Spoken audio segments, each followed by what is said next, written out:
eu sou o pastor Arthur Eduardo, nós estamos com mais um programa Teologia em Foco. Para quem não me conhece, eu sou o pastor e professor Arthur, sou pastor da Igreja Evangélica Aliança, em Recife, Pernambuco, sou professor de Teologia e de Filosofia. Comigo estão, como sempre, os seminaristas Henrique e Rogério, seminaristas cursando o Teologia, e estão me ajudando aqui nesse programa, o Teologia em Foco. E essa primeira parte, esse primeiro momento, nós vamos fazer um esclarecimento, que nós temos sempre feito trabalhos aí de vídeo, para a internet e como apologeta, as pessoas às vezes confundem, a nossa posição, não é isso? Verdade. Recentemente, pastor, vimos no Facebook que o senhor teve um debate, com um rapaz sobre a apologética pressuposicionalista.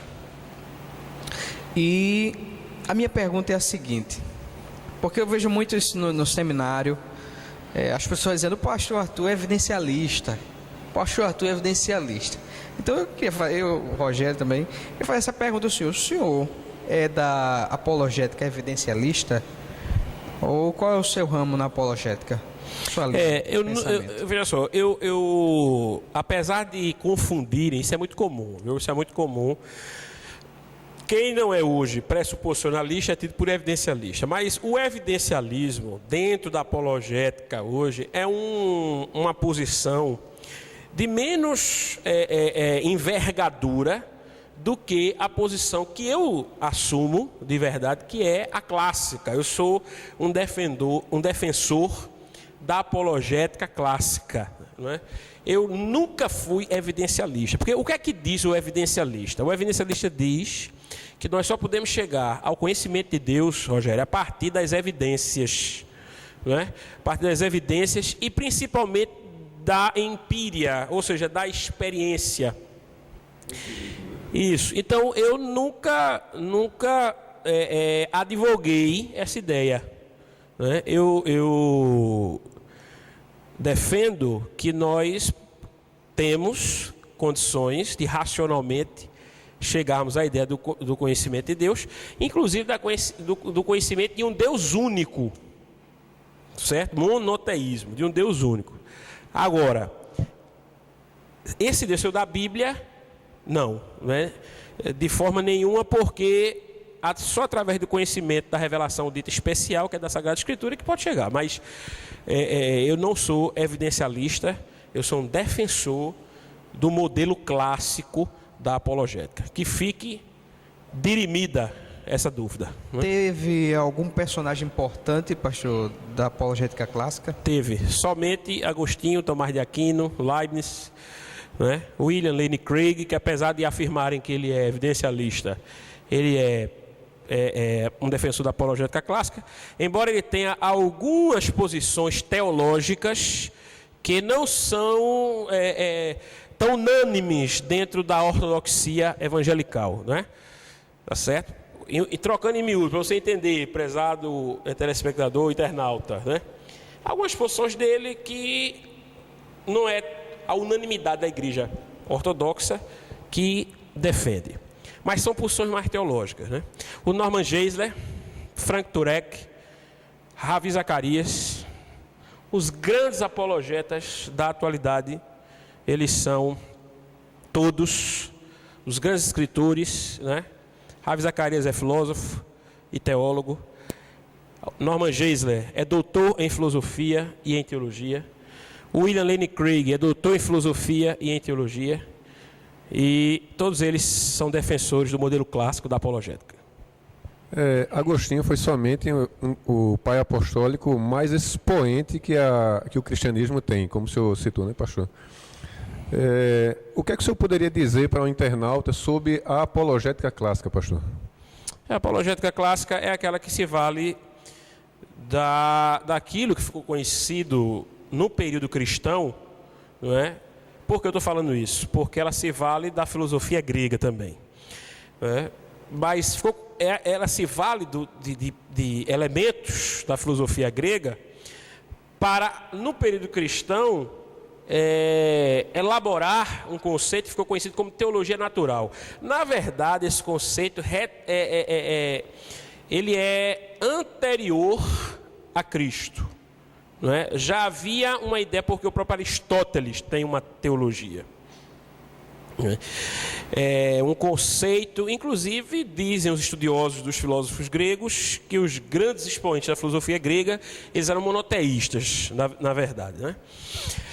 Mas você vai ver, por exemplo, em Tomás de Aquino, século XIII depois de Cristo, você vai ver a concepção na sua Suma Teológica de uma religião baseada na teologia natural. A teologia natural é aquela que defende o conhecimento de Deus através da razão humana, né? Pela razão. Então, Agostinho que foi um platonista, foi um grande defensor da teologia natural, e o próprio Calvino também, o João Calvino, né? Ele não descartou, porque João Calvino foi agostiniano, ele não descartou o conhecimento de Deus, porque está claro em Romanos, né? Tudo que nós conhecemos sobre Deus naturalmente nos advém das coisas criadas. Romanos 1:20. São claramente percebidas pelas coisas criadas. Agora, quando se fala do posicionamento apologético clássico, é claro que ele, Rogério, por ser o mais antigo, por existir desde mais de 1000 anos, né, esse pensamento existe dentro do cristianismo, então ele sofre evoluções naturais, né, desenvolvimentos, desdobramentos. Por exemplo, o que nós discutimos hoje, não é? Nós discutimos algo além do que Tomás de Aquino discutia no século XIII. Entendeu? Então, não estagna o pensamento teológico e muito menos o apologético. Entendeu? Não é a mesma coisa, não é o pensamento de Tomás de Aquino, é o pensamento clássico. Não é o pensamento de Santo Agostinho, é o pensamento clássico, tá certo? Eles foram proponentes, cada um homens, cada um deles foi um homem de sua época, né? E qual é a grande diferença da apologética clássica para a apologética pressuposicionalista? A forma que se defende o conhecimento de Deus, né? A apologética pressuposicionalista vai dizer, em linhas bem gerais, daquilo que se lê, né? vai se dizer que o homem tem um elemento dentro de si, ontologicamente falando, não é? Que o permite o conhecimento a priori de Deus, certo? Eu discordo dessa ideia. Mas, pastor, veja. Porque é justamente esse o posicionamento da apologética clássica. Talvez o internauta não entenda o termo a priori. Vou explicar. Por exemplo, a priori, dentro da epistemologia, é um conhecimento primeiro, essencial. Primeiro, antes de qualquer outra coisa, né? Se usa a priori e a posteriori, sempre em termos epistemológicos. Então, quando você diz que o homem tem um elemento a priori, ou ele tem um conhecimento a priori, é porque aquele conhecimento faz parte da sua constituição. Aí sim você está falando de ontologia, você está falando do ser, né? Aí sim você está falando do ser do homem, né? Então, a apologética clássica vai dizer que o homem ele não tem esse conhecimento de Deus a priori, né? O conhecimento a priori, na verdade, do homem é um conhecimento já defendido, inclusive, pelos filósofos gregos clássicos, é o conhecimento de si mesmo, é a autoconsciência. Não é? A autoconsciência vem antes de qualquer outra coisa. Se nós pensarmos sobre, por exemplo, ninguém ensina a que quer que seja a pensar que pensa. Ele já sabe que pensa. Não é? Ele já sabe que ele pensa. Entendeu? Agora, quando você diz saber sobre algo, saber de alguma coisa que não seja inata, não é? Ou seja, alguma coisa que venha a ser fruto de dedução, e isso vem a ser porque a Bíblia diz que nós temos um elemento que nos disponibiliza a conhecer sobre Deus, mas a dedução, ela vem das coisas criadas. Então não pode ser a priori esse conhecimento. Esse conhecimento ele é necessariamente a posteriori, ele não é a priori. O homem tem um senso divino, sensus divinitatis, como diziam os reformadores, como defendeu Calvino. A questão não é essa, veja só, a questão é puramente filosófica, aí faz parte da filosofia cristã, tá certo? A filosofia cristã o que é que ela entende a partir da revelação da Bíblia. O que é que ela entende? Ela entende que a constituição humana, né, permite que o homem venha a ter o conhecimento de Deus, sobre Deus, através de um testemunho interior e exterior. Há algo nele que diz que ele é criado. Quando ele chega a uma idade de saber sobre a diferença entre criatura, criador, criação, né? É por isso que eu digo que esse conhecimento não é a priori, tá certo? Um conhecimento a priori é pensar que pensa, né? É saber que pensa, melhor dizendo. Um neném, ele já sabe que pensa. Ele não precisa aprender a pensar, né? Então é um conhecimento inato. Estou falando de ideias inatas. Ideias inatas é outra coisa na filosofia. É um conhecimento inato, certo? Ele já sabe, como dizia Kant, que todas as coisas têm uma forma, né? Tem um volume. Ele tem a ideia de distância, né?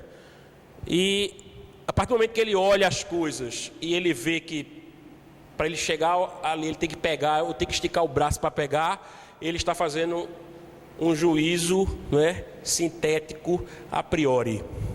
Que eu não vou entrar nesse detalhe, isso faz parte da filosofia de Immanuel Kant, do século XVIII, certo? Isso aí já é outro programa. Já é outro programa. Mas o conhecimento sobre Deus não é esse conhecimento.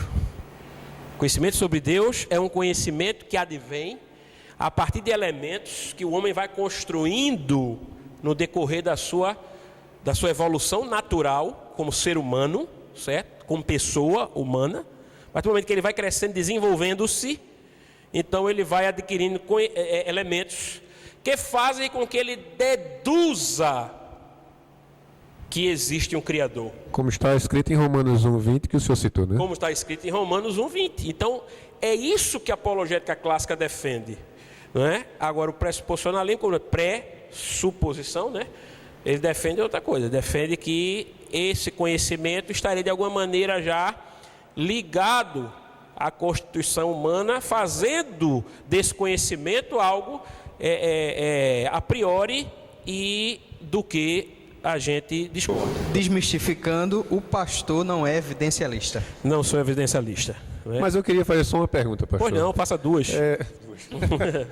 O senhor não é evidencialista? Não. Não. Mas a Bíblia é uma evidência a respeito de Deus? Uma evidência? É uma evidência acerca de Deus, sem dúvida nenhuma. Agora ela está num patamar diferente da revelação natural, né? Porque a Bíblia é uma evidência acerca de Deus, mas o conhecimento de Deus pela Bíblia, né? Aí depende de uma ação direta de Deus, porque é um conhecimento especial. Daí o nome revelação especial.